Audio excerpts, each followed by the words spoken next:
हाय दोस्त। आप कैसे हैं? उम्मीद हुआ कि आप बहुत अच्छे होंगे। मैं कल बीसी और ईडी में अंतर पढ़ा चुका था। ठीक है। जो बीसी और ईडी में जो चार गो संवत आता है, जैसे विक्रम संवत, शक संवत, गुप्त संवत और हिजरी संवत, इसके बारे में मैंने टोटल बता चुका था फ्रेंड्स। ठीक है। जो हमारा कैलेंडर है, जो ग्रेगोरियन कैलेंडर है, वो शक संवत से लिया गया है। इसके बारे में भी हमने बता चुका था। अब आज का हमारा टॉपिक है इतिहास जानने का स्रोत। ठीक है फ्रेंड्स। इतिहास जानने का स्रोत का हम पिछला टॉपिक हम पढ़ा चुके हैं, बीसी और एडी में अंतर।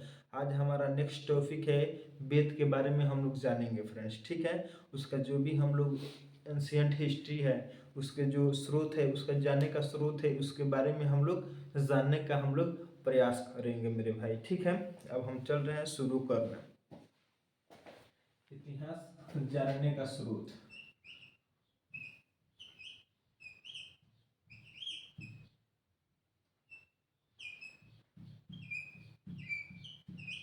इतिहास जानने का स्रोत। ठीक है फ्रेंड्स। हम लोग एंशियंट हिस्ट्री पढ़ रहे हैं। एंशियंट एंशियंट हिस्ट्री पढ़ रहे हैं फ्रेंड्स। ठीक है। अब देखिए इतिहास जानने का स्रोत। हम चार प्रकार से हम लोग अपने इतिहास को, हम लोग प्राचीन इतिहास को हम लोग जान सकते हैं, चार प्रकार से। अब देखिए इसका प्रकार कौन कौन सा है।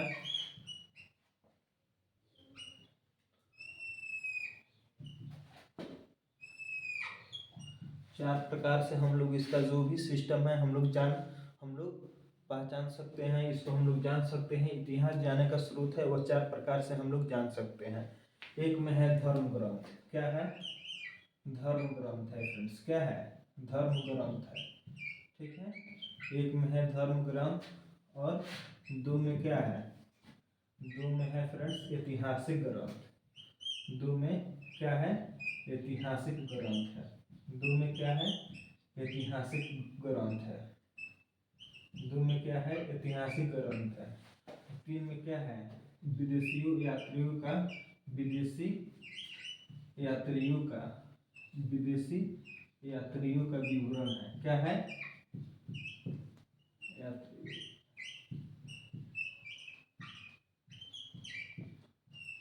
चार में है पूरा तत्व। ठीक है फ्रेंड्स। हम इन चार प्रकार से फ्रेंड्स हम क्या कर सकते हैं, प्राचीन भारत के इतिहास को हम लोग जान सकते हैं। इन चार ही चीज से हम लोग क्या कर सकते हैं, इतिहास के बारे में हम लोग जान सकते हैं। ये चार ही एक ऐसा स्रोत है या एक ऐसे इस प्रकार का स्रोत है जिस प्रकार से हम लोग प्राचीन भारत का इतिहास को हम लोग जान सकते हैं फ्रेंड्स। फर्स्ट में क्या है? धर्म ग्रंथ है। दो में क्या है? ऐतिहासिक ग्रंथ है। तीन में क्या है? विदेशी यात्रियों का विवरण है। चार में क्या है? पुरातत्व। पुरातत्व का अर्थ आप समझते होंगे, अभिलेख जो मिलता है उसके आधार पर हम लोग क्या करते हैं, हम लोग इतिहास का जानने का प्रयास करते हैं। जैसे सिंधु घाटी सभ्यता था, वहां से बहुत सारे साक्ष्य मिले हुए थे, पुरातत्व मिला हुए थे, उससे हम लोग इतिहास जानने का प्रयास किए फ्रेंड्स। ठीक है। अब इसमें कुछ भाग आते हैं, इसमें क्या क्या आता है उसके भी हम लोग थोड़ा जान लेंगे फ्रेंड्स। ठीक है। इसमें आता है वेद आता है। धर्म ग्रंथ में क्या आता है? वेद आता है।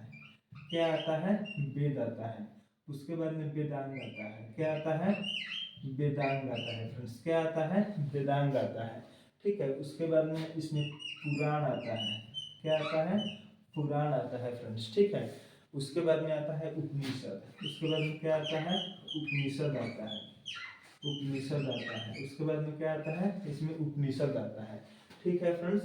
धर्म ग्रंथ में चार चीज आता है। एक में आता है वेद, उसके बाद में वेदांग आता है, उसके बाद में पुराण आता है, उसके बाद में उपनिषद आता है फ्रेंड्स। ठीक है। इतना बात आपको याद रखना है। उसके बाद में जो ऐतिहासिक ग्रंथ है, ऐतिहासिक ग्रंथ में जातक आता है। क्या क्या आता है?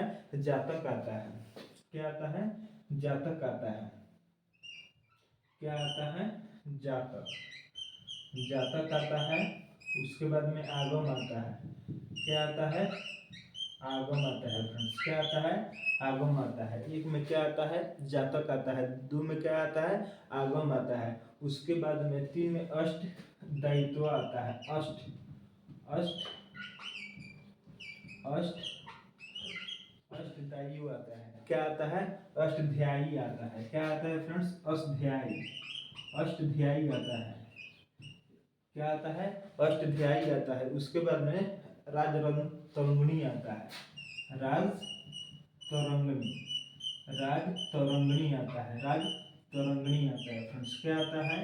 राज तरंगिणी आता है। क्या आता है? राज तरंगिणी आता है फ्रेंड्स। ठीक है। अब देखिए धर्म ग्रंथ में चार गो चीज आता है। एक में वेद आता है, वेदांग आता है, उसके बाद में पुराण आता है, उसके बाद में उपनिषद आता है। ठीक है फ्रेंड्स। उसके बाद में ऐतिहासिक ग्रंथ में जातक आता है, आगम आता है, उसके बाद में अष्टाध्यायी आता है, उसके बाद में राजा तरंगिणी आता है फ्रेंड्स। ठीक है। अब देखिए, अब जो विदेशी यात्रियों का जो विवरण है उसमें कौन कौन यात्री आए थे। चीनी यात्री के बारे में हम लोग पढ़ते हैं। चीनी यात्री, ठीक है, चीनी यात्री। उसके बाद में यूनानी यात्री, यूनानी यात्री, यूनानी के बारे में। ठीक है फ्रेंड्स। उसके बाद में हम लोग यूनानी के बारे में पढ़ते हैं। यूनानी जैसे रोमन होता है, यूनानी रोमन के बारे में हम लोग क्या करते हैं? पढ़ते हैं। उसके बाद में हम लोग फ्रेंड्स अरबी लेखक के बारे में पढ़ते हैं। क्या पढ़ते हैं? अरबी लेखक के बारे में पढ़ते हैं। अरबी लेखक के बारे में क्या करते हैं? पढ़ते हैं। इतना चीजों के बारे में हम लोग क्या करते हैं? अध्ययन करते हैं फ्रेंड्स। क्या करते हैं? अध्ययन करते हैं। अब देखिए, जो इतिहास जानने का स्रोत है वो चार प्रकार से है। धर्म ग्रंथ है, ऐतिहासिक ग्रंथ है, उसके बाद में क्या है? विदेशी यात्रियों का विवरण है, उसके बाद में पुरातत्व है। पुरातत्व का आप लोग को बता दिए, जो अभिलेख होता है, जो साक्ष्य होता है, उसके आधार पर हम लोग इतिहास जानने का प्रयास करते हैं फ्रेंड्स। ठीक है। अब देखिए धर्म ग्रंथ में क्या क्या आता है? वेद आता है, वेदांग आता है, पुराण आता है, उपनिषद आता है। ऐतिहासिक ग्रंथ में क्या आता है? जातक आता है, आगम आता है, अष्टाध्यायी आता है, उसके बाद में राजतरंगिणी आता है फ्रेंड्स। ठीक है। अब देखिए विदेशी यात्रियों में क्या क्या आता है? चीनी आता है, यूनानी रोमन आता है, उसके बाद में अरबी लेखक के बारे में हम लोग क्या करते हैं? अध्ययन करते हैं फ्रेंड्स। ठीक है। उम्मीद होगा कि आप लोग को याद हो चुका होगा। ठीक है। चार गो चीजों के आधार पर हम लोग क्या करते हैं? एंशियंट हिस्ट्री को क्या करते हैं? हम लोग स्रोत को मानकर हम लोग एंशियंट हिस्ट्री को जानने का प्रयास करते हैं। फर्स्ट में क्या आता है? धर्म ग्रंथ आता है। धर्म ग्रंथ में क्या क्या आता है फ्रेंड्स? वेद आता है, वेदांग आता है, पुराण आता है, उपनिषद आता है। इतना बात आपको याद रखना है। ऐतिहासिक ग्रंथ में क्या क्या आता है? जातक आता है, आगम आता है, अष्टधाई आता है, उसके बाद में राजतरंगिणी आता है। ठीक है फ्रेंड्स। उसके बाद में आपको याद रखना है, उसके बाद में विदेशी यात्रियों का विवरण के बारे में आपको याद रखना है। चीनी यात्रियों का थोड़ा बारे में हम लोग को जानना है। उसके बाद में हमको यूनानी रोमन के बारे में जानना है। उसके बाद में हम थोड़ा अरबी लेखक के बारे में जानना है। ठीक है फ्रेंड्स। उसके बाद में जो पुरातत्व है, पुरातत्व आप लोग को बता चुके हैं, अभिलेख होता है, साक्ष्य होता है, उसके आधार पर हम लोग इतिहास जानने का प्रयत्न करते हैं फ्रेंड्स। ठीक है। उम्मीद हुआ कि आप लोग जान गए होंगे। मैं एक बार और रिपीट कर देना चाहता हूं ताकि आप लोगों को पूरा याद हो जाए। ठीक है फ्रेंड्स। हम लोग जो एंशियंट हिस्ट्री है उसको जानने के लिए हम लोग चार चीज़ों का सबसे पहले हम लोग मतलब जो दिया है उस चार चीज़ों का नाम क्या क्या है? धर्म ग्रंथ है, उसके बाद में ऐतिहासिक ग्रंथ है, उसके बाद में विदेशी यात्रियों का विवरण है, उसके बाद में पुरातत्व है फ्रेंड्स। इसके आधार पर हम लोग एंशियंट हिस्ट्री के जानने का क्या करते हैं? प्रयास करते हैं। अब धर्म ग्रंथ में क्या क्या आता है? वेद आता है, वेदांग आता है, उपनिषद आता है, उसके बाद में क्या आता है? पुराण आता है। चार वो चीज इसमें आता है। उसके बाद में ऐतिहासिक ग्रंथ में क्या क्या आता है? जातक आता है, आगम आता है, अष्टाध्यायी आता है, उसके बाद में क्या आता है फ्रेंड्स?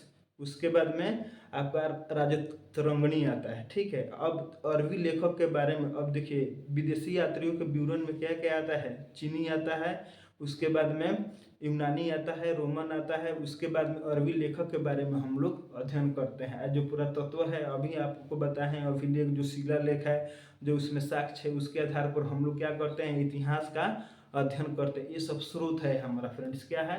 ये सब स्रोत है।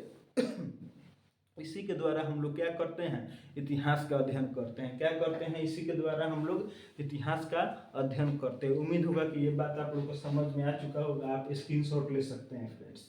ठीक है। आप लोग स्क्रीनशॉट ले सकते हैं।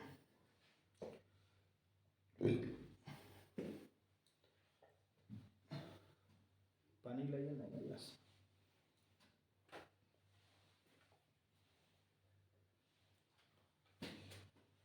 रहने दीजिए। ठीक है फ्रेंड्स। अब हम इसको मिटा रहे हैं। ठीक है।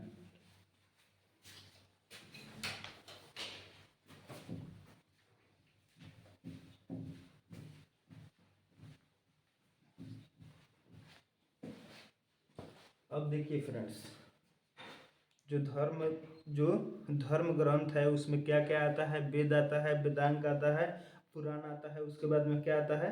उपनिषद आता है। तो सबसे पहले हम लोग वेद के बारे में हम लोग जानेंगे फ्रेंड्स। किसके बारे में जानेंगे? वेद के बारे में जानेंगे फ्रेंड्स। किसके बारे में जानेंगे? वेद के बारे में। मतलब एक एक करके सब चीज़ों के बारे में हम लोग अध्ययन करेंगे, एक एक करके, एक भी चीज़ हम नहीं छोड़ने वाले हैं। एक एक करके हम सब चीज़ों के बारे में अध्ययन करेंगे फ्रेंड्स, ठीक है। सबसे पहले हम वेद के बारे में जानेंगे, ठीक है, कि वेद क्या होता है, ठीक है। वेद के लेखक का नाम क्या है, ठीक है। अब देखिए, जो वेद के लेखक हैं उनका नाम है महर्षि कृष्ण वेद व्यास। महर्षि कृष्ण वेद व्यास नाम है। महर्षि कृष्ण वेद व्यास इनका नाम है फ्रेंड्स, ठीक है। ठीक है, वेद का लेखक कौन है? वेद का लेखक है महर्षि कृष्ण वेद व्यास नाम है, ठीक है। द्वैपायन भी कहा जाता है, लेकिन आपको इतना याद रखना है फ्रेंड्स।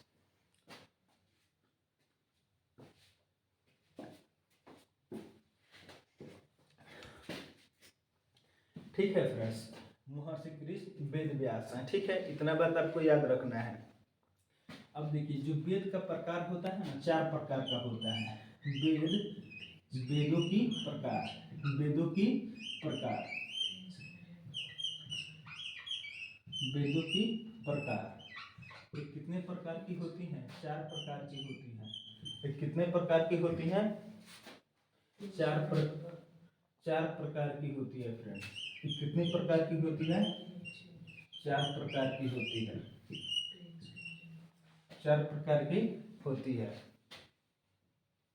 ये कितने प्रकार की होती है? 4 प्रकार की होती है।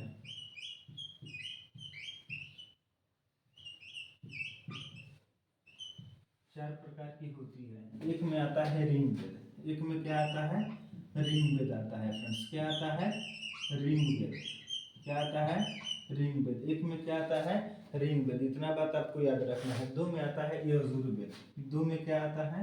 यजुर्वेद। 2 में क्या आता है? यजुर्वेद। यजुर्वेद आता है। क्या आता है? यजुर्वेद आता है। 2 में क्या आता है? यजुर्वेद आता है। 3 में क्या आता है? 3 में क्या आता है? 3 में क्या आता है? उनको बोलिए चुपचाप रहने के लिए। 3 में क्या आता है? 3 में आता है सामवेद। क्या आता है? सामवेद आता है। क्या आता है? सामवेद। क्या आता है? सामवेद। 4 में क्या आता है? अथर्ववेद आता है। क्या आता है? अथर्ववेद आता है। क्या आता है? अथर्ववेद आता है। क्या आता है? अथर्ववेद आता है फ्रेंड्स। जो वेद की प्रकार है, वेद 4 प्रकार की होती है। एक में होता है ऋग्वेद, 2 में होता है सामवेद, 3 में होता है अथर्ववेद, यजुर्वेद। उसके बाद में अथर्ववेद आपको बता ही दिए हैं। 4 प्रकार की वेद होता है, ऋग्वेद, यजुर्वेद, अथर्ववेद, सामवेद, ठीक है। 4 प्रकार की वेद होती है। एक बार और सुन लीजिए, ऋग्वेद, यजुर्वेद, अथर्ववेद और सामवेद। 4 प्रकार की वेद होती है। कितने प्रकार की वेद होती है? रट लीजिए, साफ रट लेना है। कितने प्रकार की वेद होती है? 4 प्रकार की वेद होती है। कितने प्रकार की वेद होती है? 4 प्रकार की वेद होती है। ऋग्वेद, यजुर्वेद, सामवेद, अथर्ववेद। 4 प्रकार की वेद होती है। इसको आपको याद कर लेना है फ्रेंड्स, ठीक है। और इसको उतार लीजिए। अब हम सबसे पहले पढ़ेंगे ऋग्वेद के बारे में, ठीक है फ्रेंड्स। हम लोग ऋग्वेद के बारे में हम लोग जानेंगे। हम लोग ऋग्वेद के बारे में हम लोग जानेंगे, ठीक है। वेद के लेखक को हम लोग क्या कहते हैं? महर्षि कृष्ण वेद व्यास कहा जाता है। महर्षि कृष्ण वेद व्यास कहा जाता है फ्रेंड्स। इतना बात आपको याद रखना है। सबसे पहले हम लोग जानेंगे 1 नंबर में ऋग्वेद। कौन वेद जानेंगे? ऋग्वेद। कौन वेद जानेंगे? ऋग्वेद। अब देखिए फ्रेंड्स, जो ऋग्वेद होता है, ये ऋग्वेद सबसे प्राचीन वेद है। सबसे प्राचीन वेद है। सबसे प्राचीन वेद है। ऋग वेद सबसे प्राचीनतम वेद है फ्रेंड्स, सबसे प्राचीनतम वेद है। जो ऋग वेद है परीक्षा में पूछता है कि बताइए सबसे प्राचीनतम वेद का नाम बताइए, तो सबसे प्राचीनतम वेद कौन है? ऋग वेद है। ठीक है फ्रेंड्स, और सबसे नया वाला वेद है अथर्ववेद है। ठीक है फ्रेंड्स, आपको याद रखना है। वेद कितने प्रकार की होती है? 4 प्रकार की होती है। ऋग्वेद, यजुर्वेद, सामवेद, और अथर्ववेद। तो जो सबसे प्राचीनतम वेद है वो ऋग्वेद है, और सबसे नया वाला वेद है, नवीन वेद है, वो कौन सा है? वह अथर्ववेद है। आपको याद रखना है, हम सब लिखा दे रहे हैं फ्रेंड्स, इतना बात आपको याद रखना है। ठीक है फ्रेंड्स, इसका जो उपवेद है आयुर्वेद है। ठीक है, ऋग्वेद का उपयोग, उपवेद को क्या कहते हैं? इसमें उपवेद होता है। ऋग्वेद के उपवेद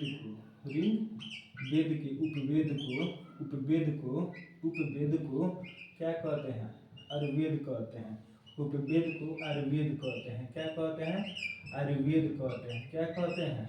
आयुर्वेद कहते हैं। क्या कहते हैं? आयुर्वेद कहते हैं फ्रेंड्स। क्या कहते हैं?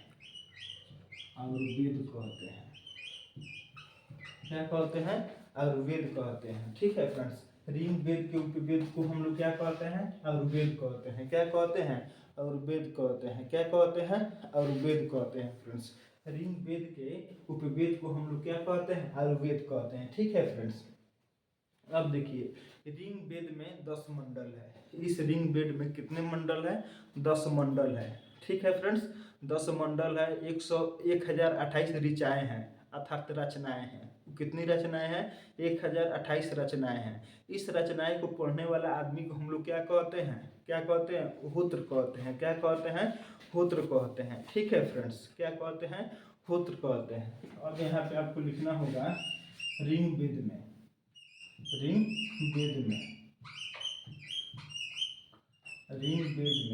10 मंडल है। तो कितने मंडल हैं? 10 मंडल। 128 सूक्त है। 1028 सूक्त है। क्या है? सूक्त है। सूक्त का अर्थ होता है श्लोक। क्या अर्थ होता है? श्लोक होता है। ठीक है फ्रेंड्स, 10 मंडल 1028 श्लोक है। ठीक है फ्रेंड्स, उसके बाद में क्या है फ्रेंड्स?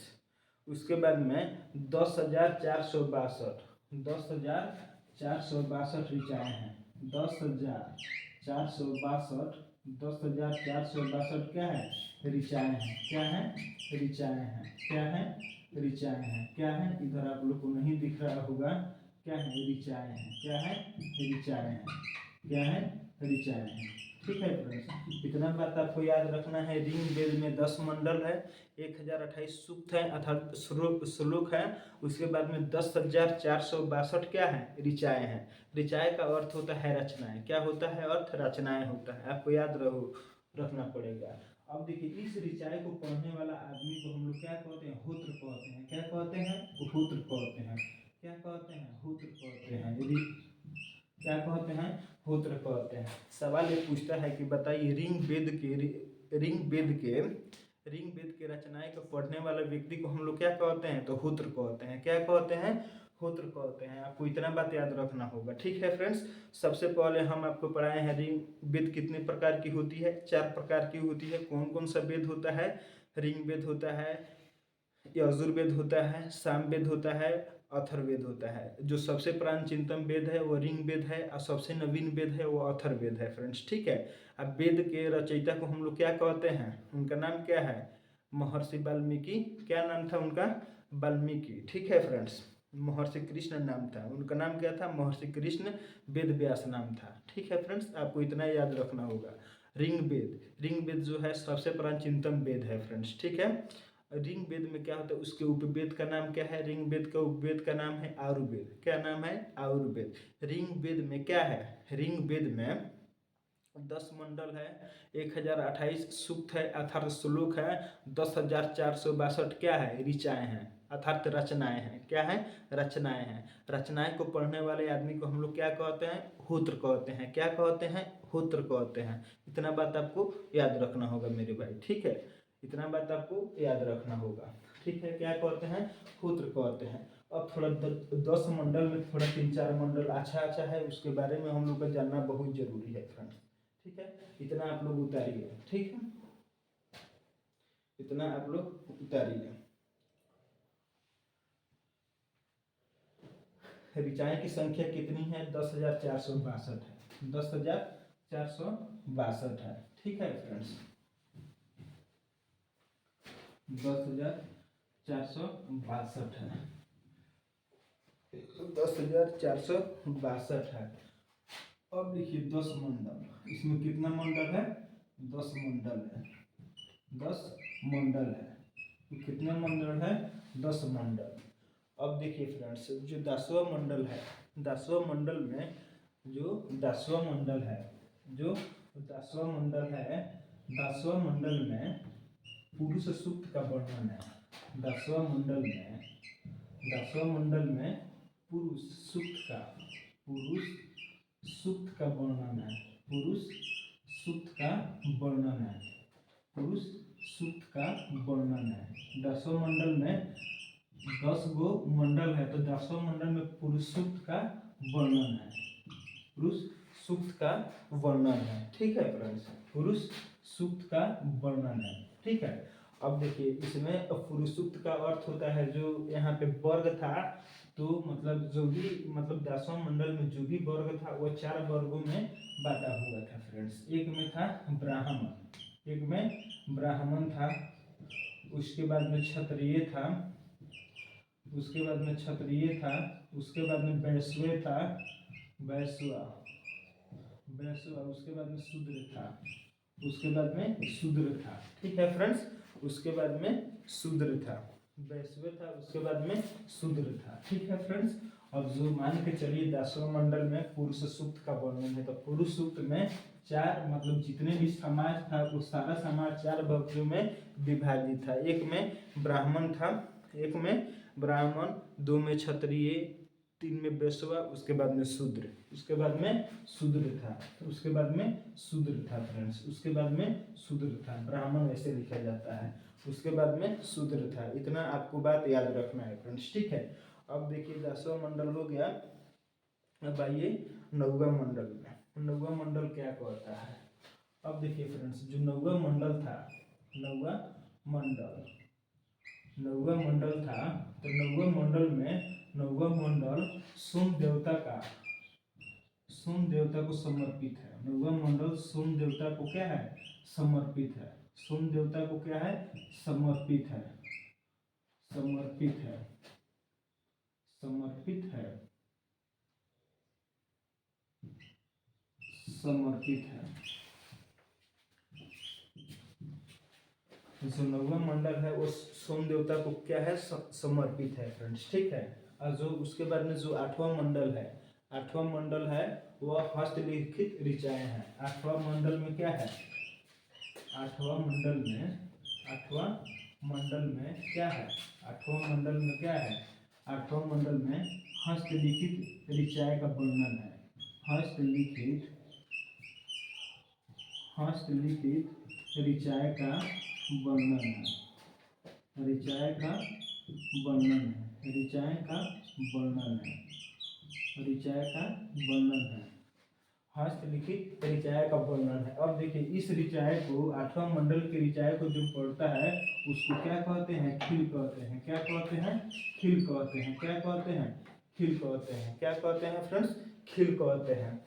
अब मान के चलिए जो 8वां मंडल, परीक्षा में सवाल आता है कि बताइए ऋग वेद के 8वां मंडल के ऋचाएं को जो पढ़ता है उस व्यक्ति को हम लोग क्या कहते हैं, तो उसको खिल कहते हैं। क्या कहते हैं, खिल कहते हैं फ्रेंड्स। क्या कहते हैं, खिल कहते हैं। हम आपको बताए हैं कि ऋग वेद में कितने मंडल होते हैं, 10 मंडल होते हैं। तो 10वां मंडल में क्या है, 10वां मंडल में क्या है, तो 10वां मंडल में जो हमारा समाज जो भी होता है वह 4 वर्गों में विभाजित होता है। एक में ब्राह्मण, 2 में वैश्य, 2 में क्षत्रिय, उसके बाद में 3rd नंबर में वैश्य और 4 में शूद्र होता है फ्रेंड्स। ठीक है, और जो 8वां मंडल होता है, जो 9वां मंडल होता है वो सोम देवता को क्या होता है, समर्पित होता है। और जो 8वां मंडल होता है वो 8वां मंडल हस्तलिखित होता है, हस्तलिखित ऋचाएँ का वर्णन उसमें होता है फ्रेंड्स, ठीक है। उस ऋचाएँ को जो पढ़ता है उसको हम लोग क्या कहते हैं, उसको हम लोग खिल कहते हैं। क्या कहते हैं, हम लोग खिल कहते हैं, ठीक है।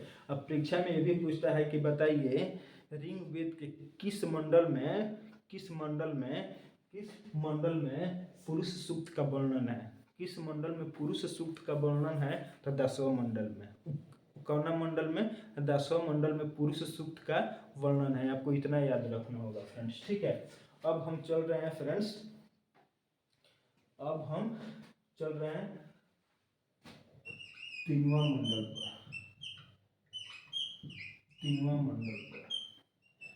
ये जो 3वां मंडल है वो सूर्य और सावित्री को समर्पित है। सूर्य देवता सावित्री को समर्पित है। सूर्य देवता सावित्री को समर्पित है। सूर्य देवता सावित्री को समर्पित है। इतना बात आपको याद रखना है। हम कितना मंडल, मतलब जो ऋग्वेद है उसमें कितना मंडल है, 10 मंडल है, 128 श्लोक है और 10,462 क्या है, 10,462 ऋचाएँ हैं, ठीक है। तो ऋग्वेद को ऋचाएँ को पढ़ने वाले व्यक्ति को हम क्या कहते हैं, होत्र कहते हैं, ठीक है फ्रेंड्स। 10वें मंडल में पुरुष सूक्त है। जितने भी उस समय प्राचीन काल में जो लोग थे वो 4 वर्गों में विभाजित है। 1 में ब्राह्मण, 2 में क्षत्रिय, 3 में वैश्य, 4 में शूद्र, मतलब जो छूट जाते SC ST जो आज के ज़माने में है वो लोग, ठीक है फ्रेंड्स। उसके बाद में 9वां मंडल में क्या था, 9वां मंडल सोम देवता को समर्पित था, ठीक है। 8वां मंडल में क्या था, 8वां मंडल जो था वो हस्तलिखित ऋचाएँ का व्याख्या करता है। और जो हस्तलिखित ऋचाएँ को, रचनाएँ को पढ़ता है उसको क्या कहते हैं, उसको खिल कहते हैं। और जो थर्ड वाला जो मंडल है, जो तीसरा मंडल है, उसमें सूर्य देवता सावित्री को समर्पित है फ्रेंड्स, ठीक है। इतना बात याद रखना है, ठीक है फ्रेंड्स। अच्छा, एक बात और, इतना तो हो गया, इतना ही एग्जाम के लिए हमारे महत्वपूर्ण है, ठीक है फ्रेंड्स। एक बात और यहाँ से नोट करिएगा, नोट में लिखिएगा, नोट गायत्री मंत्र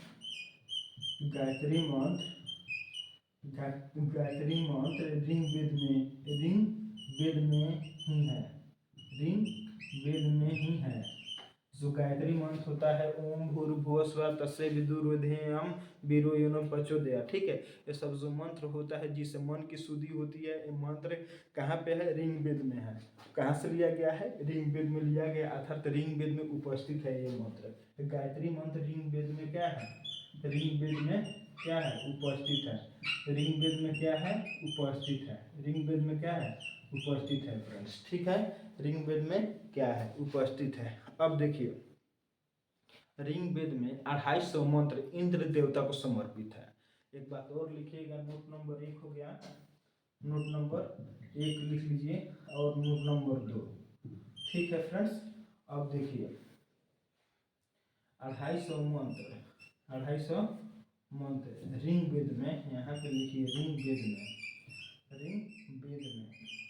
250 मंत्र, 250 मंत्र ऋग्वेद में 250 मंत्र इंद्र देवता को समर्पित है। इंद्र देवता को समर्पित है। इंद्र देवता को समर्पित है फ्रेंड्स, इतना बात याद रखिएगा। 3 नंबर में लिखिएगा, इंद्र देवता से छोटा देवता, इंद्र देवता से छोटा देवता ऋग्वेद में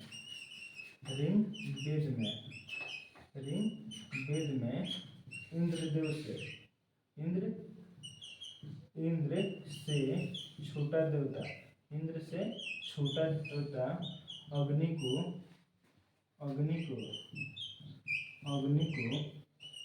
200 मंत्र समर्पित है। 200 मंत्र समर्पित है। 200 मंत्र क्या है, समर्पित है। इतना बात आपको याद रखना है फ्रेंड्स, ठीक है। हम आपको ऋग्वेद में आपको बताए हैं कि 10 मंडल होता है, 1028 क्या होता है, श्लोक होता है, सूक्त होता है, और क्या होता है 10,462 ऋचाएँ होता है। ठीक है फ्रेंड्स, जो इन ऋचाएँ को पढ़ता है उसको हम लोग क्या कहते हैं, होत्र कहते हैं। क्या कहते हैं, होत्र कहते हैं। 10 मंडल के बारे में आपको पढ़ाए हैं। 10वां मंडल क्या है, 10वां मंडल ये क्या है फ्रेंड्स, 10वां मंडल जो है वो पुरुष सूक्त का वर्णन करता है। क्या करता है, पुरुष सूक्त का वर्णन करता है। जो पुरुष सूक्त में मतलब उस समय प्राचीन काल में जितने भी लोग थे वो 4 भागों में विभाजित थे। एक में ब्राह्मण, 2 में क्षत्रिय, 3 में वैश्य और 4 में शूद्र, ये हो गया। और 9वें मंडल जो था वह सोम देवता को समर्पित था। ठीक है फ्रेंड्स, और जो 8वें मंडल था वो हस्तलिखित ऋचाएँ थी। ठीक है, उसको जो पढ़ता था उसको हम लोग क्या कहते हैं, खिल कहते थे। क्या कहते थे, खिल कहते थे। और जो थर्ड नंबर जो मंडल था उसको जो उसमें सूर्य देवता सावित्री को समर्पित था। ठीक है फ्रेंड्स, और आपको हम बता दें जो भी ओम भूर्भुवः स्वः जो मंत्र है वो ऋग्वेद में ही उपस्थित है। उसके बाद में इंद्र देवता को 250 मंत्र क्या है, 250 मंत्र ऋग्वेद में ही समर्पित है। और 200 मंत्र इंद्र देवता से छोटा देवता अग्नि देवता को क्या है, समर्पित है। ठीक है फ्रेंड्स, एक बात और इसमें हम पढ़ाए हैं कि ऋग्वेद में जो उसका उपवेद होता है, ऋग्वेद का जो उपवेद होता है उसका नाम है आयुर्वेद। आयुर्वेद उसका नाम है फ्रेंड्स। ठीक है फ्रेंड्स, ये ऋग्वेद समाप्त हो चुका। उम्मीद है कि आप समझ चुके होंगे। बहुत बेहतरीन हम पढ़ाए हैं, बहुत अच्छा। समझिए कि इससे कोई भी क्वेश्चन आपका नहीं छूटेगा मेरे भाई। ठीक है, कोई दिक्कत नहीं, इसको उतार लीजिए। इंद्र से छोटा देवता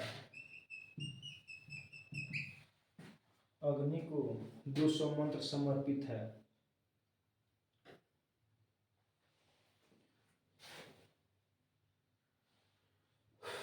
हे भगवान। ठीक है फ्रेंड्स, इसको मिटा रहे हैं।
अब देखिए फ्रेंड्स, 2 नंबर जो हमारा वेद है उसका नाम क्या है, यजुर्वेद नाम है। क्या नाम है, यजुर्वेद नाम है। क्या नाम है, यजुर्वेद। 2 नंबर वेद के बारे में हम लोग चल रहे हैं पढ़ने, यजुर्वेद। क्या नाम है, यजुर्वेद नाम है। क्या नाम है, यजुर्वेद नाम है। क्या नाम है, यजुर्वेद नाम। क्या नाम है, यजुर्वेद नाम है। ठीक है, यजुर्वेद के उपवेद को क्या कहते हैं, इसके उपवेद को इसके उपवेद को इसके उपवेद को धनुर्वेद कहते हैं। क्या कहते हैं, धनुर्वेद कहते हैं। क्या कहते हैं, धनुर्वेद कहते हैं। क्या कहते हैं, धनुर्वेद कहते हैं। क्या कहते हैं, धनुर्वेद कहते हैं। इसके उपवेद को हम लोग क्या कहते हैं, धनुर्वेद कहते हैं। क्या कहते हैं, धनुर्वेद कहते हैं। ठीक है फ्रेंड्स, इतना बात आपको याद रखना है। उसके बाद में यजुर्वेद में ही, यजुर्वेद एक ऐसा वेद है, यजुर्वेद यजुर्वेद यजुर्वेद एक ऐसा वेद है, यजुर्वेद एक ऐसा वेद है, यजुर्वेद एक ऐसा वेद है जिसमें गद एवं पद दोनों उपस्थित हैं, उपलब्ध हैं। जिसमें गद एवं पद, जिसमें गद एवं पद दोनों उपस्थित हैं। क्या है, दोनों उपस्थित हैं, दोनों उपस्थित हैं। इतना बात याद रखिएगा, जो यजुर्वेद है उसके उपवेद को हम लोग धनुर्वेद कहते हैं, लेकिन यजुर्वेद एक ऐसा वेद है जिसमें यजुर्वेद एक ऐसा वेद है जिसमें गद एवं पद दोनों उपस्थित हैं। क्या है? गद एवं पद दोनों उपस्थित हैं। ठीक है।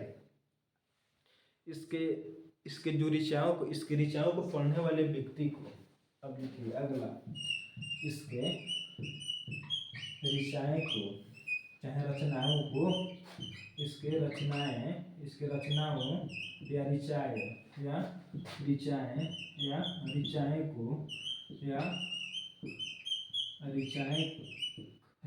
को पढ़ने वाले व्यक्ति को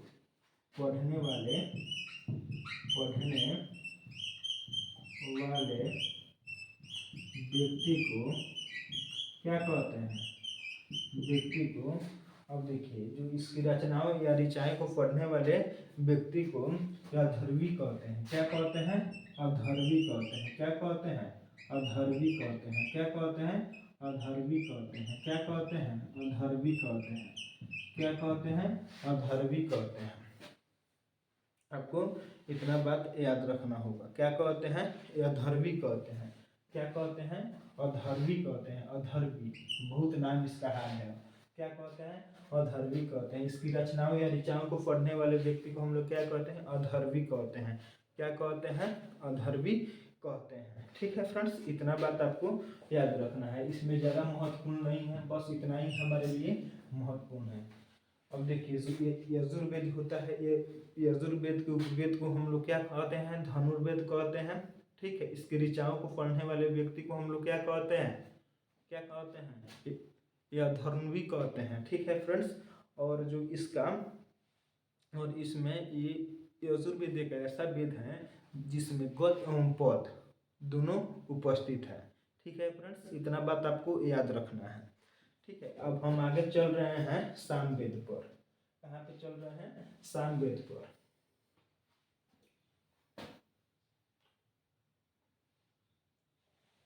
कहाँ पे चल रहे हैं? सामवेद पर।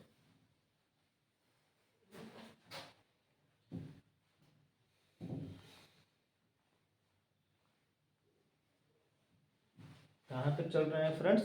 सामवेद पर।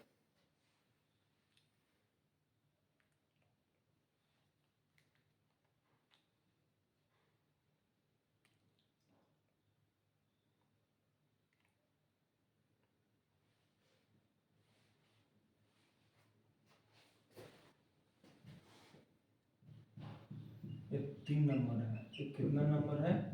3 नंबर है। सामवेद। सामवेद। ठीक है। सामवेद को ही संगीत का जनक कहा जाता है। सामवेद एक ऐसा ग्रंथ है, सामवेद एक ऐसा वेद है, सामवेद एक ऐसा वेद है,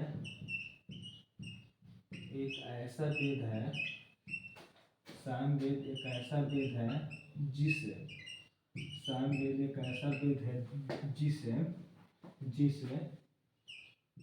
जिसे संगीत का वेद कहा जाता है, जिसे संगीत का जनक कहा जाता है, जिसे संगीत का जनक कहा जाता है। संगीत का जन्म जो हुआ है, कहाँ से हुआ है? संगीत का जन्म कहाँ से हुआ है बताइए? सामवेद से हुआ है। कहाँ से हुआ है? सामवेद से संगीत का जन्म, जिसे संगीत का जनक कहा जाता है। क्या कहा जाता है? जनक कहा जाता है। क्या कहा जाता है?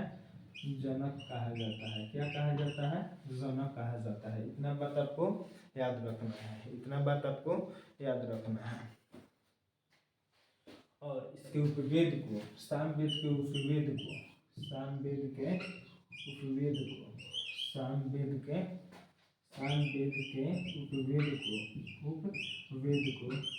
गधर्वेद कहते हैं। क्या कहते हैं?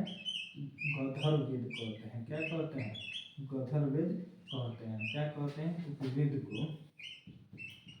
को क्या कहते हैं? गधर्वेद कहते हैं। क्या कहते हैं? गधर्वेद कहते हैं। आपको याद रखना है। क्या कहते हैं? गंधर्ववेद कहते हैं। क्या कहते हैं?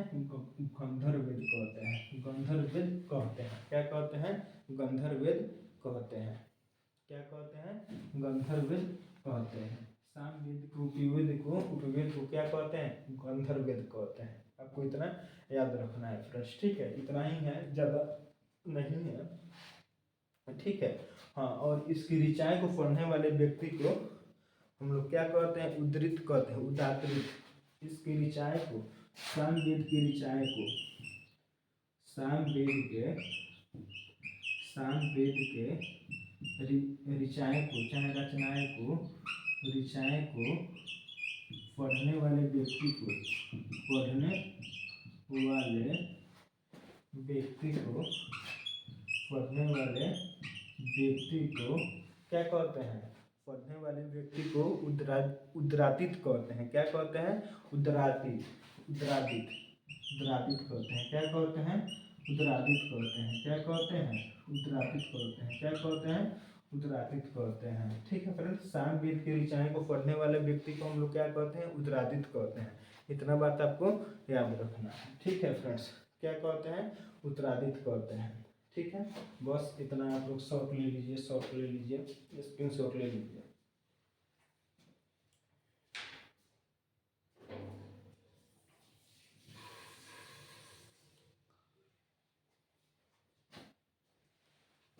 एक और वेद बच गया, कौन? अथर्ववेद। कौन वेद? अथर्ववेद। कौन वेद? अथर्ववेद। कौन वेद? अथर्ववेद। कौन वेद? अथर्ववेद। कौन वेद? अथर्ववेद। ठीक है फ्रेंड्स, अब बताइए सामवेद को, यजुर्वेद को, ये यजुर्वेद को ऋचाएँ को पढ़ने वाले व्यक्ति को क्या कहते हैं? अर्थवी कहते हैं। ठीक है फ्रेंड्स, सामवेद के ऋचाओं को पढ़ने वाले व्यक्ति को हम लोग क्या कहते हैं? उद्रादित कहते हैं। क्या कहते हैं? उद्रादित कहते हैं, उद्रादित कहते हैं।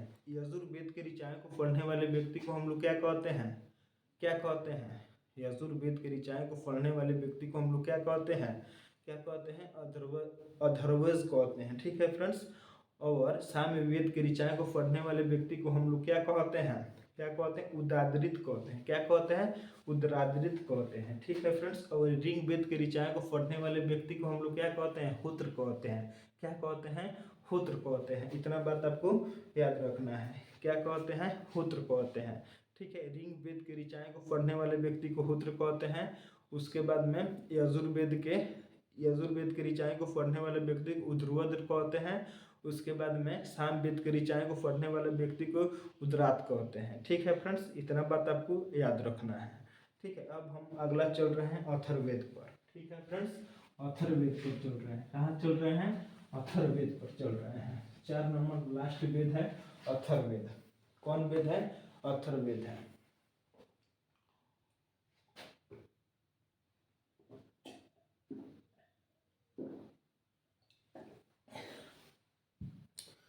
कौन वेद है? अथर्ववेद है। कौन वेद है? अथर्ववेद।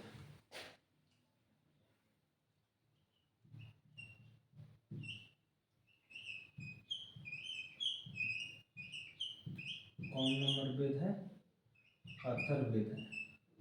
अथर्ववेद के बारे में हम लोग पढ़ने चल रहे हैं फ्रेंड्स। अब देखिए, अथर्ववेद एक ऐसा वेद है, अथर्ववेद एक ऐसा वेद है। अब देखिए, इसके उपवेद का नाम है शिल्पवेद। इसके उपवेद का नाम क्या है? शिल्पवेद नाम है। इसके उपवेद का नाम क्या है? शिल्पवेद नाम है। इसके उपवेद का नाम अथर्ववेद के उपवेद का नाम, अथर्ववेद के उपवेद का नाम, उपवेद का नाम शिल्पवेद है। कौन वेद है? शिल्पवेद है। कौन नाम है? शिल्पवेद। अब देखिए, अथर्ववेद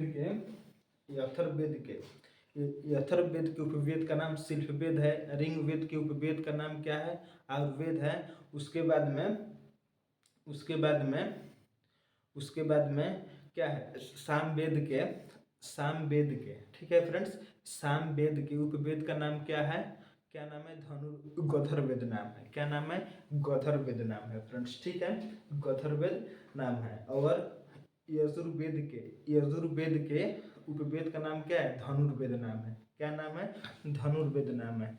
क्या नाम है, धनुर्वेद नाम है। इसको साफ रट लीजिए, जबान पर रट लीजिए, ठीक है फ्रेंड्स। ऋग्वेद के उपवेद का नाम क्या है, आयुर्वेद है। उसके बाद में यजुर्वेद के उपवेद का नाम क्या है, धनुर्वेद है। क्या नाम है, धनुर्वेद है। उसके बाद में सामवेद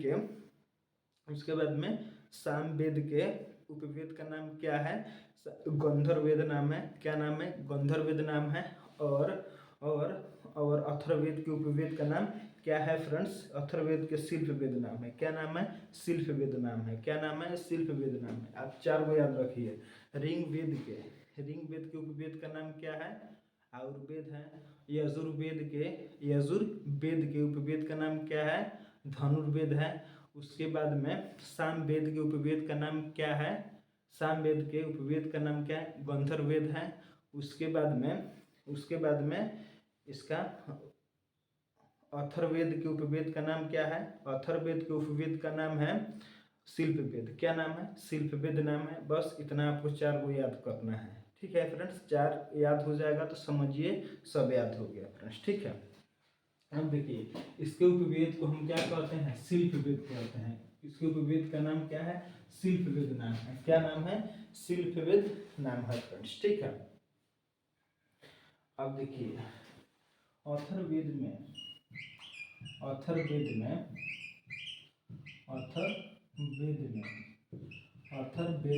जादू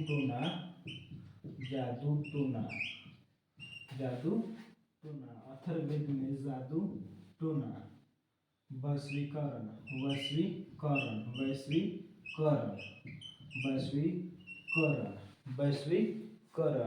बलिदान आदि का व्याख्या मिलता है।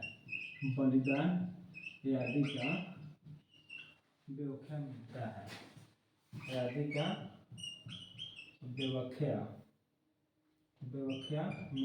व्याख्या मिलता है। इतना बात याद रखिएगा, क्या मिलता है, व्याख्या मिलता है, ठीक है। लेकिन अथर्ववेद एक ऐसा वेद है, हाँ, अथर्ववेद को नवीन वेद भी कहा जाता है। इतना बात आपको याद रखना है। अथर्ववेद को हम लोग क्या कहते हैं, नवीन वेद भी कहते हैं। अथर्ववेद को हम लोग क्या कहते हैं, नवीन वेद भी कहते हैं। क्या कहते हैं, नवीन वेद भी कहते हैं। अथर्ववेद को हम लोग क्या कहते हैं, नवीन वेद भी कहते हैं। इतना आपको याद रखना है फ्रेंड्स, ठीक है। यहाँ पे हम लिख दे रहे हैं अथर्ववेद को हम लोग नवीन वेद भी कहते हैं। क्या कहते हैं, नवीन मतलब नया वेद, नवीन वेद भी कहते हैं। नवीन वेद भी कहते हैं फ्रेंड्स। क्या कहते हैं, नवीन वेद भी कहते हैं। क्या कहते हैं, नवीन वेद भी कहते हैं। इतना आपको याद रखना है फ्रेंड्स, ठीक है। अब देखिए फ्रेंड्स, अब इसमें बलिदान आदि का व्याख्या मिलता है। अब देखिए, यह एक ऐसा वेद है जो कन्या के जन्म को निंदा करता है। यह एक ऐसा वेद है फ्रेंड्स,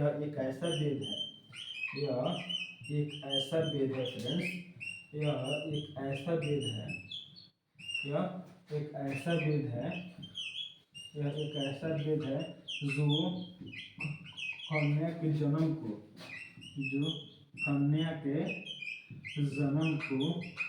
के निंदा करता है। क्या करता है, निंदा करता है। क्या करता है, निंदा मतलब खराब मानता है, निंदा मतलब उसका बुराई करता है। क्या करता है, निंदा करता है। जो कन्या के जन्म को क्या करता है, निंदा करता है। एक ऐसा वेद है फ्रेंड्स, ठीक है। इतना बात याद रखिएगा। इसकी जो ऋचाएँ होती है, इसकी ऋचाएँ को पढ़ने वाले व्यक्ति को ब्राह्मण कहते हैं। इसकी ऋचाएँ को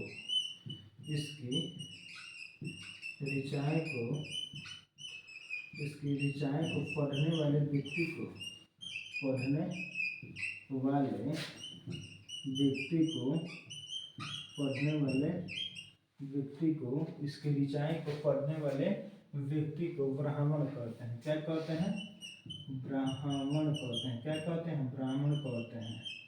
क्या कहते हैं, ब्राह्मण कहते हैं, ठीक है फ्रेंड्स। क्या कहते हैं, क्या कहते हैं, ब्राह्मण कहते हैं। अब देखिए अथर्ववेद को देवता, अथर्ववेद का देवता, अथर्ववेद का देवता, अथर्ववेद का देवता प्रजापति को माना जाता है। अथर्ववेद की देवता, अथर्ववेद की देवता प्रजापति को माना जाता है, प्रजापति को माना जाता है, प्रजापति को माना जाता है, प्रजापति को माना जाता है। फ्रेंड्स सवाल पूछता है कि बताइए अथर्ववेद की देवता हम लोग किसको मानते हैं, प्रजापति को मानते हैं। ठीक है, इनकी दो पुत्रियां थी, साभा और साभापति, साभा और समिति, इनकी दो पुत्रियां थी प्रजापति की, इन देवताओं की दो पुत्रियां थी।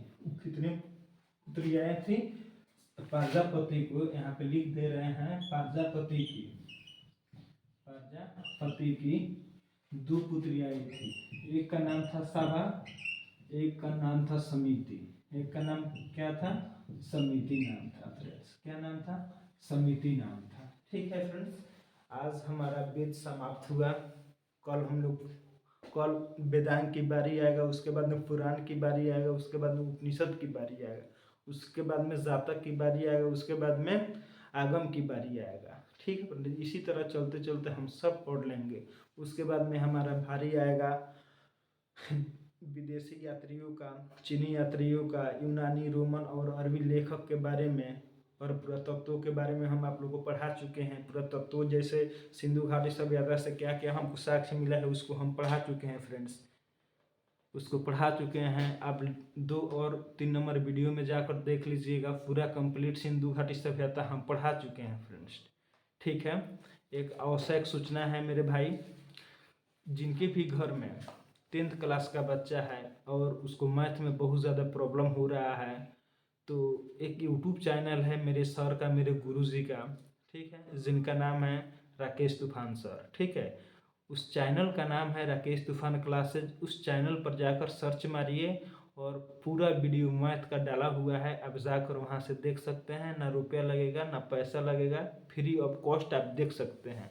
उम्मीद है कि आप देखिएगा, आपको बहुत अच्छा लगेगा मेरे भाई। एक बार उस यूट्यूब चैनल पर आप जाकर देखिए तो सही, बहुत अच्छे से पढ़ाए हैं, बहुत लेवल से पढ़ाए हैं। बिहार के अलग अलग जिलों से बच्चा का फरमाइश है कि नहीं सर आपका जो पढ़ाने का टेक्निक है बहुत अच्छा टेक्निक है, बहुत अच्छा पढ़ा रहे हैं सर, आप जाकर देखिए, थोड़ा कंटेंट मिलाइए, हाँ पढ़ाने का टेक्निक कैसा है, और कमेंट में लिखिए। और चैनल का नाम है राकेश तूफान क्लासेज। क्या नाम है, राकेश तूफान क्लासेज नाम है फ्रेंड्स। अगर ये वीडियो अच्छा लगा होगा तो आप कमेंट में लिखिएगा फ्रेंड्स। ठीक है फ्रेंड्स, थैंक यू।